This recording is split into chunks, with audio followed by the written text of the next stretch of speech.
Satuan Reserse Narkoba Polres Aceh Utara meringkus seorang kurir narkoba Muhammad Yusuf bersama 6 kg narkoba jenis sabu-sabu yang ditaksir bernilai 1,8 miliar rupiah. Pelaku menggunakan modus yang masih tergolong baru, menggunakan kotak gabus sintetis berisi ikan asin yang di bagian bawahnya disisipkan sejumlah paket sabu-sabu.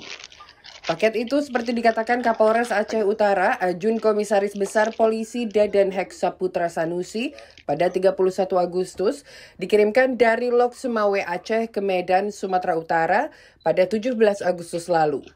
Disita saat Yusuf mengambil paket di loket angkutan umum Adiguna di Kota Medan dengan menggunakan becak motor. Berdasarkan pengakuannya, narkotika tersebut milik temannya yang berinisial A. Dan Yusuf, polisi juga menyita 1 unit ponsel miliknya, yang biasa digunakan berkomunikasi dengan A yang kini ditetapkan dalam daftar pencarian orang.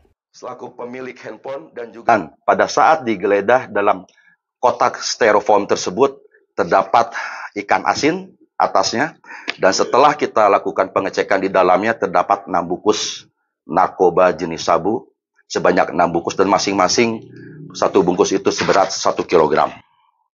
Dari hasil penangkapan tersebut, Deden menyebut Polres Aceh Utara telah menyelamatkan sekitar 60.000 jiwa dari penggunaan narkotika. Dalam perkara itu, Yusuf dijerat dengan pasal 114 ayat 2, Yunto pasal 112 ayat 2, Yunto pasal 132 ayat 1 Undang-Undang Nomor 35 Tahun 2009 tentang narkotika, dengan ancaman pidana penjara paling lama 20 tahun hingga hukuman mati. Dari Kabupaten Aceh Utara, Provinsi Aceh, Trifani, Kantor Berita Antara mewartakan.